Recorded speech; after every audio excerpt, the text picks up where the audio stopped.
कोई नहीं, आगे आगे समझ में मेरा और अगली मीटिंग के अंदर विषय कल सबमिट किया गया पूरी तरह से। वो अभी मैं वही कह रहा हूँ कि इस पत्र के बाद हमारे हेल्थ की चेयरमैन ने वेटरनरी के किसी को बुलाया होगा, डायरेक्टर को, उन्होंने आने से मना कर दिया।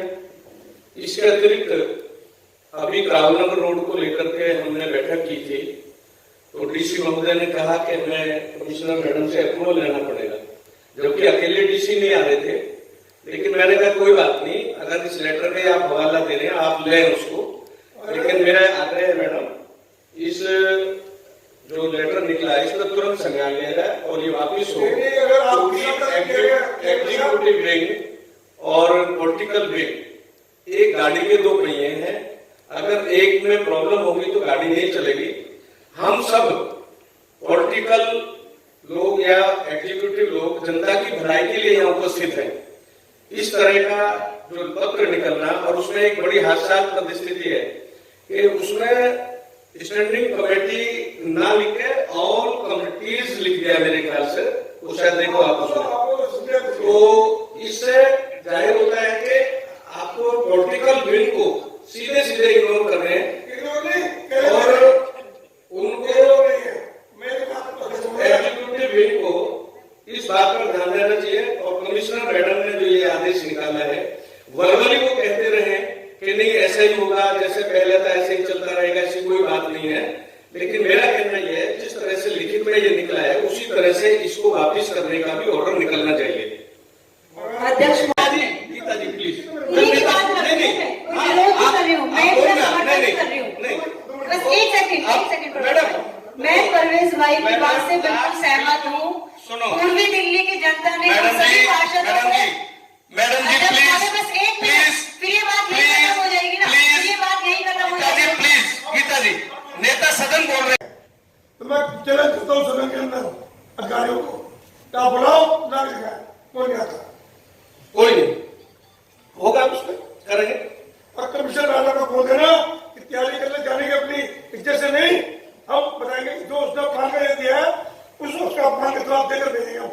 और पूरा जाने से पहले पूरे उनके कार्यकलाप, उनके पूरे जितने भी उनके काम किए काम है, गलत काम सारे एक एक काम में चिट्ठा खोल के सब के अंदर तब भेजेंगे। चलिए प्लीज, आपसे आह्वान आग्रह है कि इस वक्त कार्रवाई नहीं हुई तो विरोध करेंगे इसका।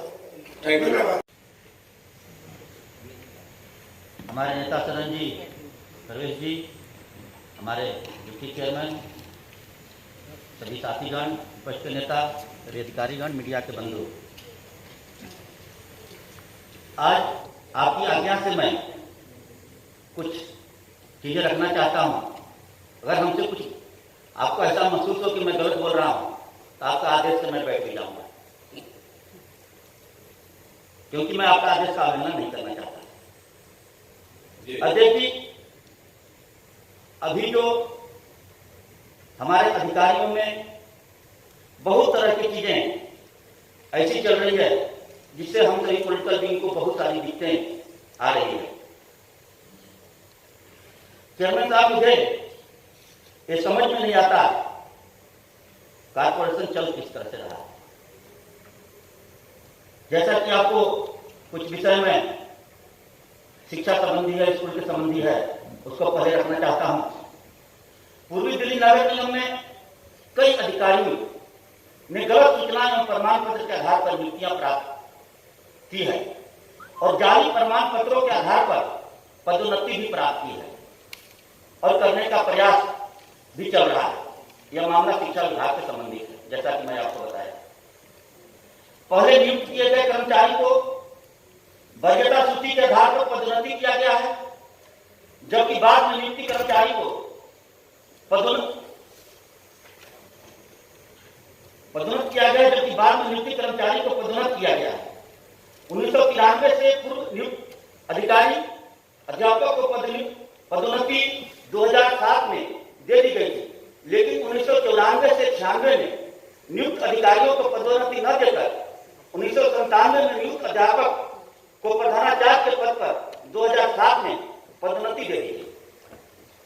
1993 से 1996 में नियुक्त की गई कई अधिकारी तथा 1997 में नियुक्त अधिकारी एक वर्ग के हैं।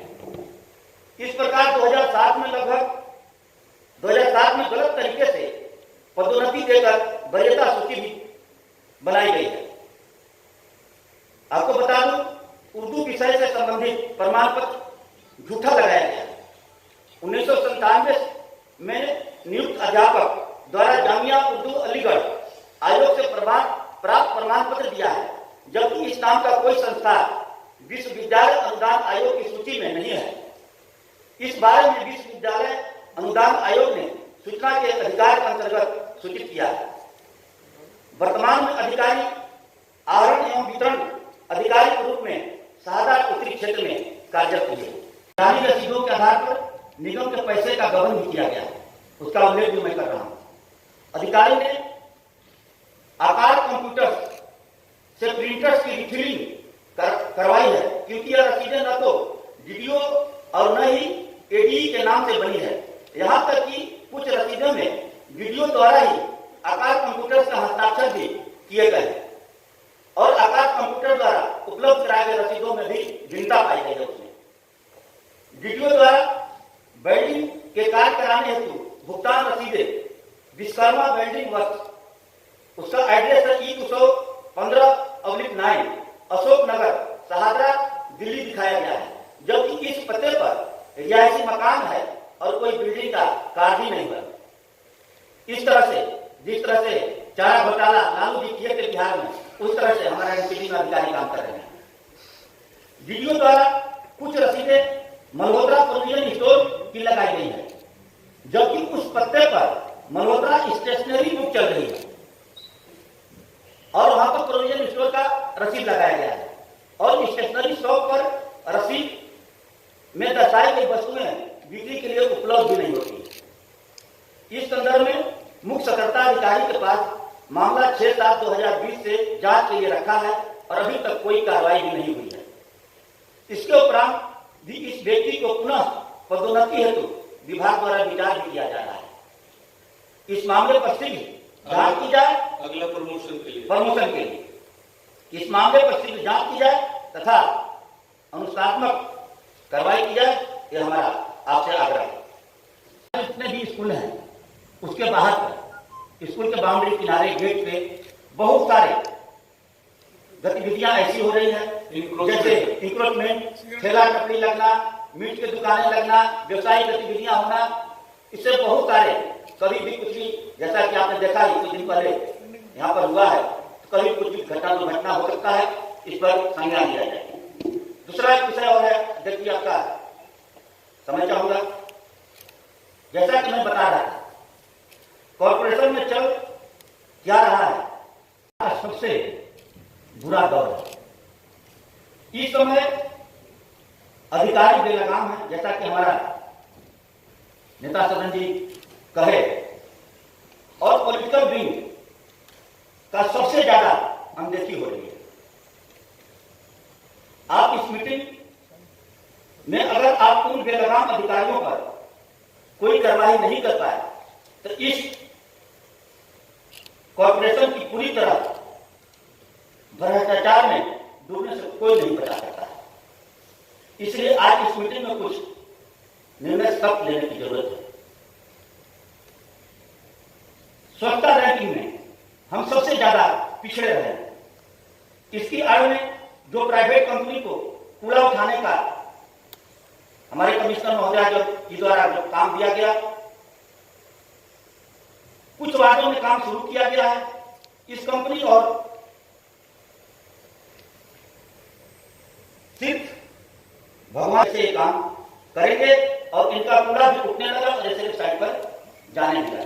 विपिन जी, इसमें हमने एक कार्य किया, लेकिन आप लोगों से अनुमति लेकर के किस तरह से करना है, क्या हमारे पास व्यवस्था है, कितना हमारे पास टिपर है, कितना हमारे पास ठेला है, कितने हमारे वर्कर है, एक बार में कितना लगना है, क्या उनकी प्लानिंग है, ये सारी चर्चा होकर के उसका विधिवत उद्घाटन होकर काम शुरू होना चाहिए था। लेकिन उन्होंने अपनी मनमानी से काम किया। विपिन जी, उसको सारा किया। अभी मैं चुप हो जाऊंगा, कोई दिक्कत नहीं है। आपका पालन करूंगा, लेकिन शायद और लोग चुप ना हो। और विषय हमारा थोड़ा सा विषय टाइम दिया जाए की बात करता हूं मैं। भ्रष्टाचार के ऊपर से नीचे तक सभी इसमें सम्मिलित पाए जाते हैं। और आज मुझे दुख के साथ कहना पड़ रहा है कि आयुक्त महोदय के द्वारा प्राप्त अधिकारियों से ही हो रहा है। अगर क्योंकि पॉलिटिकल विंग का मुखिया आज जैसे हमारे मेयर और आप हैं, उसी तरह से एजुकेटेड विंग का मुखिया हमारे कमिश्नर साहिबा है।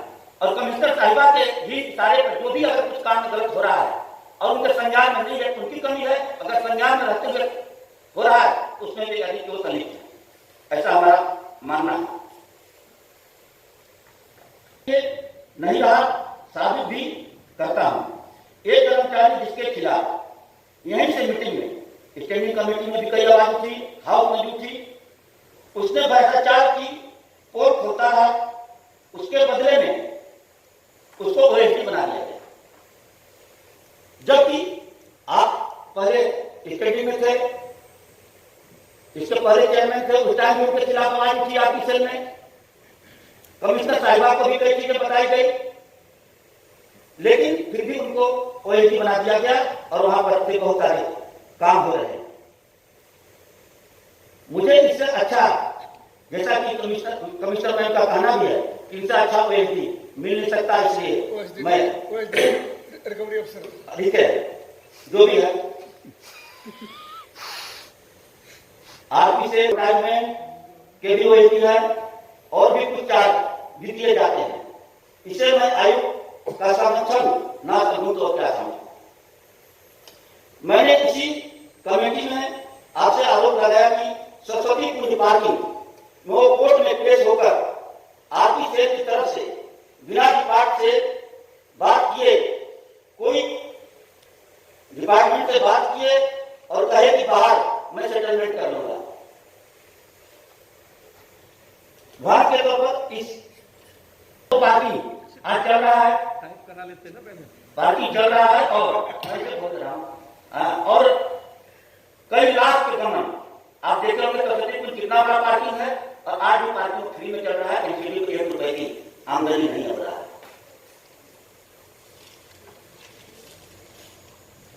इसी तरह से आपको बता दो, कभी एक खेल और खेला जा रहा है के लगे हुए हैं सारे मिलकोल।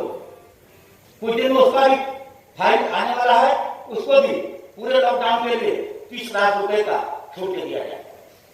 वो भी काम वहीं से चल रहा है।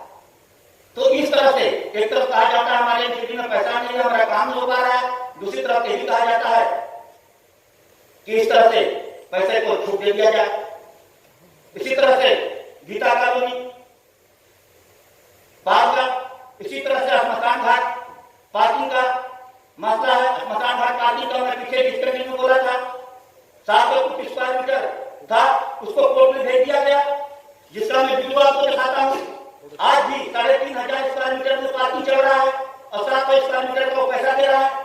कोर्ट में जाकर उसे बोलवा दिया गया, कोर्ट में वो दे दिया कि हम नहीं चलाएंगे, एनसीडी हमको जबरदस्ती दे रही है। अगर एनसीडी जबरदस्ती दी है तो उस पर क्यों नहीं एनसीडी कार्रवाई कर रही है, जबकि पूरे वो काम कर रहा है। आज के को हमारे पास है पूरे 3500 स्क्वायर मीटर जितना एरिया उसमें वो काम कर रहा है। क्या बोला कोर्ट में उसने?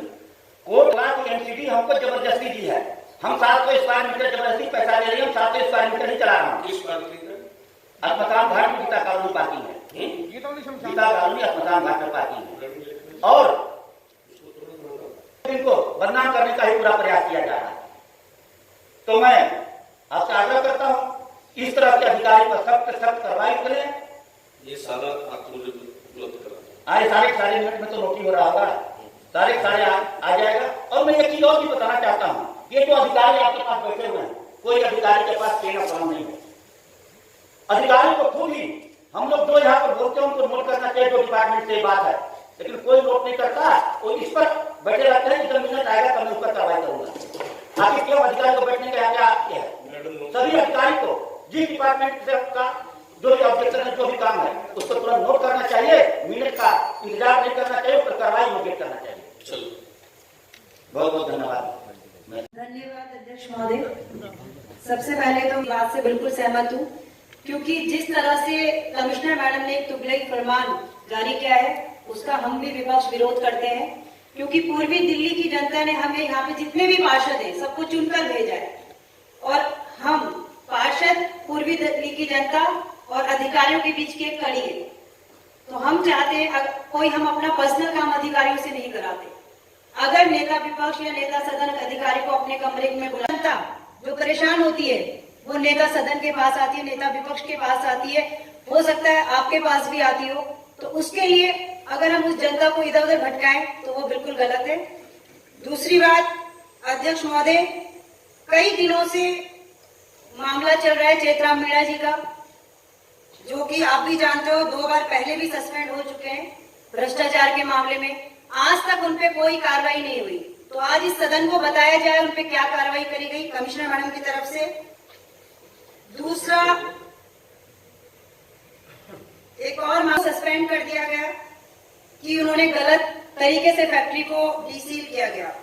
लेकिन मैं पूछना चाहती हूँ कमिश्नर मैडम से, उन्होंने उनको दोबारा अपने ऑर्डर को रिवॉक किया गया, तो क्या उनका सस्पेंड करना गलत था या उनको दोबारा जो उन्होंने अपना ऑर्डर रिवॉक किया वो करना गलत था? तो ये भी आज सदन को बताया जाए, क्योंकि उन्होंने जो किया वो केवल अपनी मर्जी से नहीं किया, उनको भी किसी ने ऑर्डर दिया था तब जाके उन्होंने ये काम किया है। तो मैं चाहती हूँ अगर सस्पेंड ही करना है तो ऊपर से लेके सारे नीचे तक जिन्होंने उन्हें अप्रूवल दी उन सब अधिकारियों के खिलाफ सस्पेंड होना चाहिए था। तो इसका भी जवाब दिया जाए। तीसरा, एक मेरा सवाल है, नो पार्किंग से जो गाड़ियां उठाई जाती है उनको उठाने के लिए जो क्रेन ली जाती है, क्या वो एमसीडी की होती है या फिर किराए पे ली जाती है? तो उसका क्या हिसाब है? क्या वो महीने के हिसाब से किराए पे ली जाती है, साल के हिसाब से या दिन के हिसाब से? तो ये आज इस सदन को बताया जाए। या फिर किसी कंपनी द्वारा हायर की जाती है तो वो कंपनी का टेंडर का क्या हिसाब है, ये भी सब कुछ सदन को बताया जाए। गाड़ी उठाने से कितनी आमदनी होती है और जो क्रेन को हम देते हैं वो कितना खर्च आता है, इस सब का विवरण इस सदन को दिया जाए। हमारे ईडीएमसी स्कूल 7 ब्लॉक के स्कूल में जो एक बहुत ही दुखद घटना थी, स्कूल के अंदर एक लड़के का शव पाया गया और अफसोस की बात है स्कूल के अंदर मौजूद चाहे वो टीचर स्टाफ हो, चाहे कर्मचारी विभाग हो, चाहे कोई भी हो, उनको कोई खबर नहीं थी। पड़ोस में किसी ने एक बार आप दोबारा बोल दो इस सेंटेंस को। ब्लॉक के स्कूल में शव निकला था लड़के का जो कि वहाँ के स्कूल के सीवर के अंदर था। तो मैं यहाँ पे पूछना चाहती हूँ आपसे अध्यक्ष महोदय, आपके माध्यम से, कि इसमें किसकी जवाबदेही है? क्योंकि मैं खुद उस स्कूल का विजिट किया तो मैंने देखा कि वहाँ पे स्कूल की 4 दीवारी इतनी ऊंची थी, चारों तरफ तार लगे हुए, तो कोई 4 दीवारी से तो कूद के आ नहीं सकता उस स्कूल में। जो भी आया गेट के अंदर आया, गेट के अंदर से आया। तो ये घटना की जिम्मेदारी कौन लेगा? क्योंकि उस स्कूल में शुक्र मानो कि अभी कोरोना के चलते हमारे स्कूल में बच्चे नहीं थे वहां पर, क्योंकि घटना तो किसी के साथ भी घट सकती है।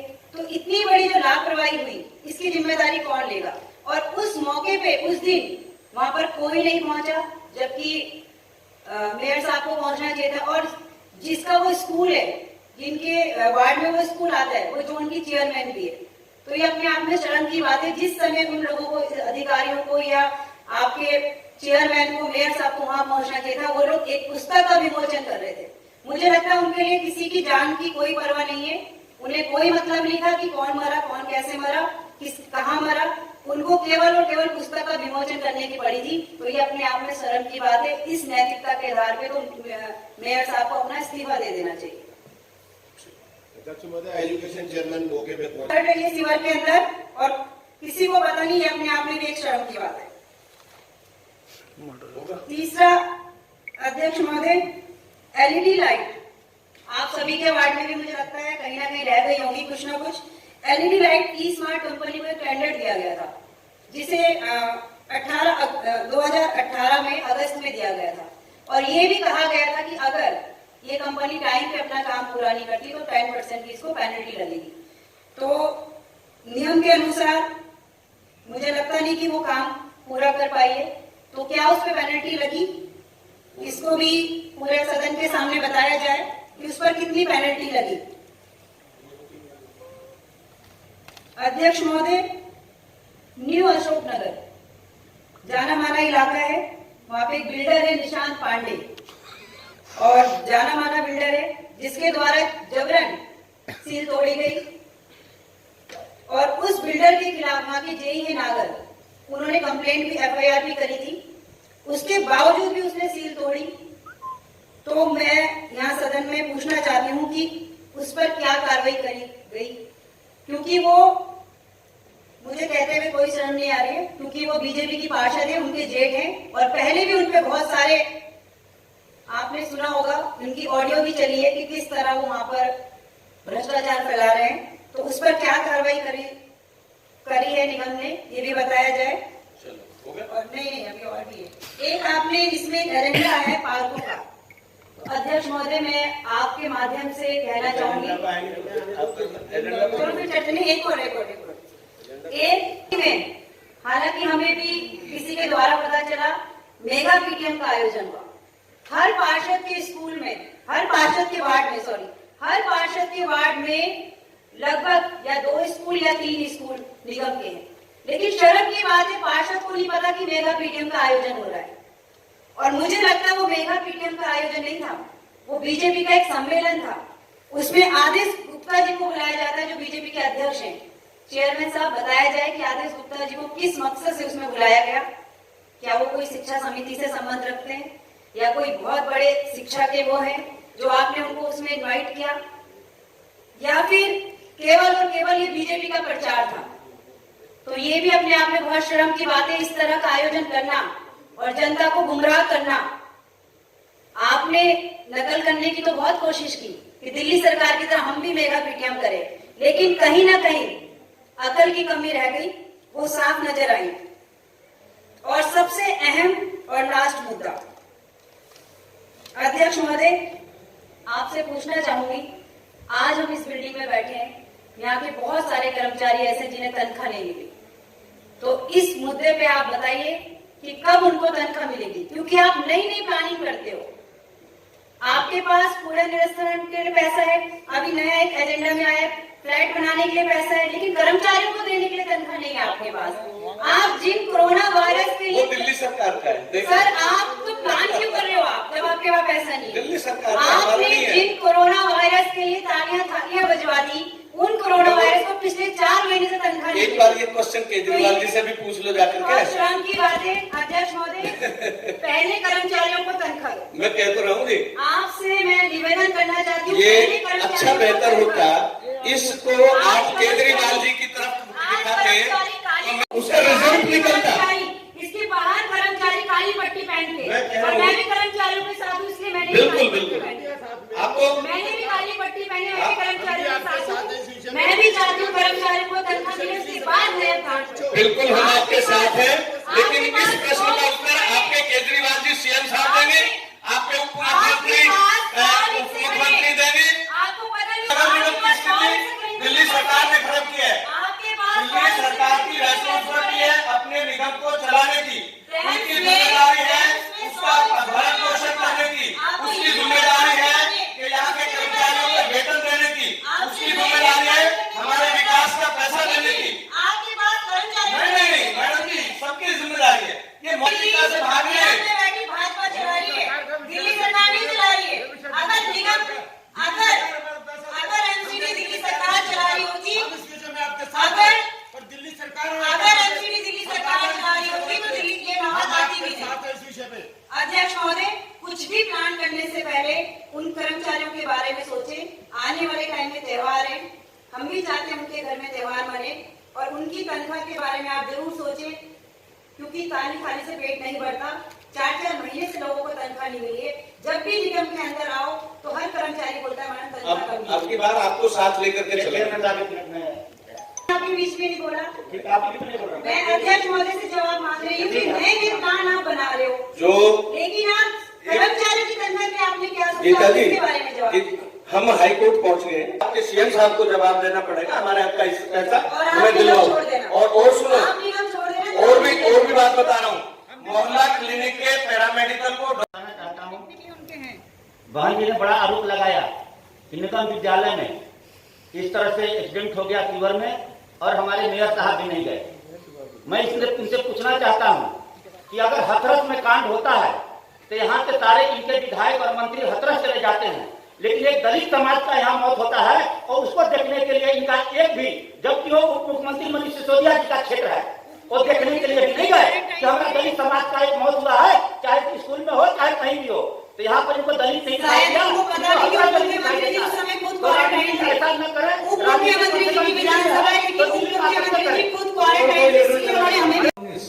के द्वारा उपायुक्त छात्रा उत्तरी क्षेत्र के हस्ताक्षरों से श्री धर्मपाल शर्मा संपत्ति संख्या खसरा संख्या 3 प्लाट नंबर 24/17 एवं 18 करावल नगर दिल्ली को एक शोकॉज नोटिस दिया गया।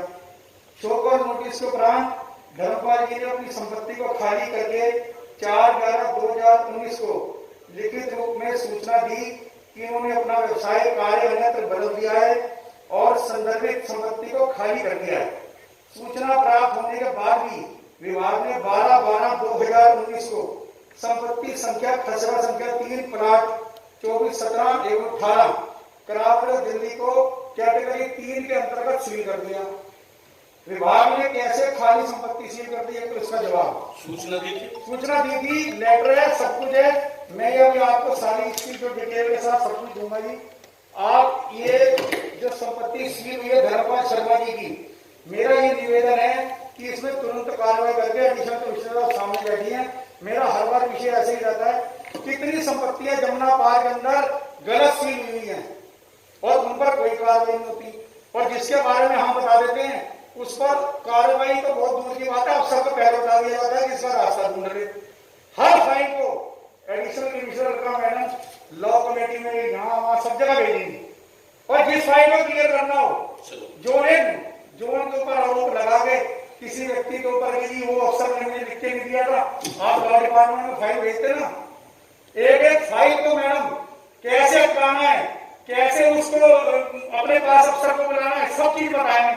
लेकिन जिस विषय को हम रख देंगे, मैडम ने उस फाइल को हटाने दिखाना है, और ये चीजें हम भी करना शुरू कर दे, क्योंकि हमें आपकी तरफ से आदेश होता है जज जी कि पहले आप हमारे सामने बात रखें, पटल पे रखते हैं, फिर उसके बाद करें। चिट्ठी लिखनी तो हमें भी आती है, हमें नहीं पता अफसर काम कर रहा है।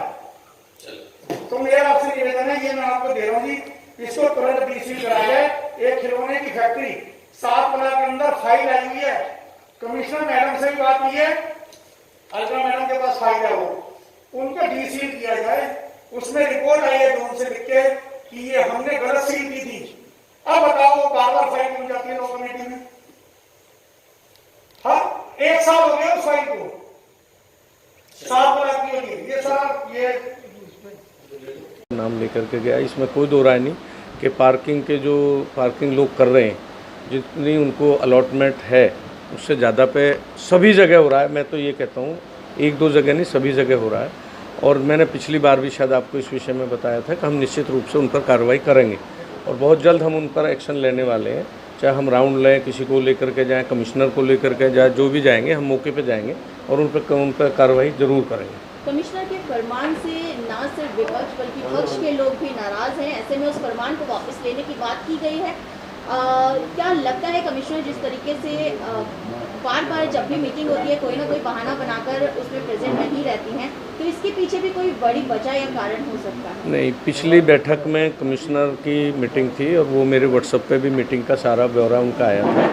दिल्ली विधानसभा में बैठक थी, फिर एक और एलजी साहब के यहाँ बैठक थी, इस कारण नहीं आई थी। इस बार उनको कुछ मेडिकली प्रॉब्लम है और जीबी पंत हॉस्पिटल का किसी का मेडिकल भी सर्टिफिकेट भी वो आया है, इसलिए वो 4 दिन की रेस्ट पे थी और उन्होंने फ्राइडे आज तक की छुट्टी उन्होंने अलॉट कराई है, बिना छुट्टी अलॉट कराए हुए नहीं गई है। सतपाल जी, एक मुद्दा निकल के आ रहा बिल्डिंग विभाग से, जेईओ का ट्रांसफर करने की बात कही गई है, क्यों? कई विषयों में आया है कि जेई जो हैं वो अवैध रूप से लोगों को तंग करते हैं, परेशान करते हैं और कुछ लेन देन का मामला भी उनका सामने आया है और उसके बावजूद भी कई ऐसे भवनों को सील भी कर दिया गया है और पैसा लेना, सील करना और फिर उनको बिजली नहीं मिलना, परेशान होना, तो ये एक बड़े कष्टदायक विषय है। इसलिए हमने आज बिल्डिंग विभाग में जुड़े हुए सभी जेईओ को वहाँ से हटा करके दूसरे विभागों में भेजने का आदेश जारी किया है। जो नेता लोगों को चेयरमैन साहब ये आदेश तो बहुत पुराना है, अब तक क्यों नहीं हुआ? हमें पता नहीं पुराने का। ये तो आपने तो डिटेल मांगी थी पिछले नहीं, वो PHI और LI की मांगी थी। नहीं, बिल्डिंग का भी था। आपने कहा था कल तक शाम तक मेरे सामने होनी चाहिए, आज शाम तक। अब मेरी नॉलेज में नहीं है, खैर चलो, लेकिन आज रिजल्ट मिलेगा इसका, 1 2 3 अगली बैठक से पहले रिजल्ट निकलेगा इसका। विपिन जी, आज स्टैंडिंग कमेटी की मीटिंग थी, उस मीटिंग में आज आपने कुछ अहम मुद्दों पे जैसे आरोप लगाए हैं, जैसे कुछ अधिकारी, कमिश्नर के OSD, क्या है ये पूरा मामला?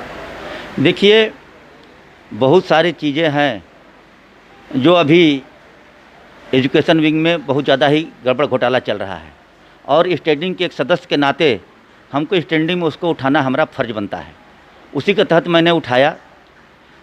आज आप देखे होंगे सरस्वती कुंज एक पार्किंग है, उस पर भ्रष्टाचार का आरोप लगा था OSD के ऊपर। खुलेआम वो कोर्ट में गया था, कोर्ट में उन्होंने पेश न हो करके और पार्किंग ठेकेदार से बोल दिया कि मैं बाहर सेटलमेंट कर लूँगा, और आज भी कई लाख का हर महीने का MCD का नुकसान हो रहा है और सालों से करोड़ों का नुकसान हो गया। सीधा आरोप उनके ऊपर लगा हुआ था ये चीज़। कमिश्नर मैडम को ये जानकारी भी थी और फिर भी उनको OSD बना लिया अपने अंडर में। ये कितनी बड़ी शर्म की बात है कि जिसके ऊपर एक अधिकारी के ऊपर भ्रष्टाचार का आरोप लग रहा हो, आप उसको OSD बना रहे हो अपने, क्योंकि वो जो कहेगा वो हम करेंगे। OSD का मतलब क्या होता है? वो सारी चीज़ें फाइल सब उनको देता है, समझाता है उनको, और वही काम वो करती है। वो बोलती है इससे ज़्यादा कोई तेज आदमी नहीं है, तो जरूर उससे ज़्यादा तेज नहीं है। जो आज करोड़ों के घोटाला कर रहा है, हाँ, तो उससे ज़्यादा हो सकता है उनमें संलिप्त हों उसमें, इसलिए उनको रखना चाहती हैं। इसी तरह से कई चीज़ें था जो मैंने स्टैंडिंग कमेटी में उठाया। आज पार्किंग, कई जगह ऐसे पार्किंग चल रहे हैं जो बहुत कम एरिया का पैसा मिल रहा है, बहुत ज़्यादा एरिया चल रहा है, अधिकारियों के मिलीभगत से चल रहा है, उस पर कोई कार्रवाई नहीं हो रहा है। एक तरफ अपॉइंटमेंट करते जा रही है कमिश्नर मैडम, बोलती है एक तरफ पैसा भी नहीं है, और जो रिटायर अधिकारी होते हैं, आप देखिए कितनी शर्म की बात है। एक तरफ से गाइडलाइन है कि 50 साल से ऊपर जो भी हमारे अधिकारी या कर्मचारी हैं कोरोना काल में डेली ड्यूटी करने नहीं आएंगे। वो 2 दिन 4 दिन के बाद एक दिन आते हैं। जब पीक पर कोरोना था उस टाइम आते भी नहीं थे, और वैसे अधिकारी को कंसल्टेंट के रूप में, कोरोना योद्धा के रूप में कंसल्टेंट रख लिया जाता है। हाँ, जो कभी ड्यूटी नहीं आएगा उसे घर बैठा करके हमको पैसा देना है। तो इस तरह से अनेकों घोटाले हैं जो इस तरफ पॉलिटिकल विंग को दरकिनार करके एजुकेटेड विंग कर रही है। उस सब घोटाले को उजागर करना एक सदस्य के नाते हमारा फर्ज था। चेयरमैन साहब को बताना था कि आप इस पर संज्ञान लें और ऐसे अधिकारियों पर कार्रवाई करें।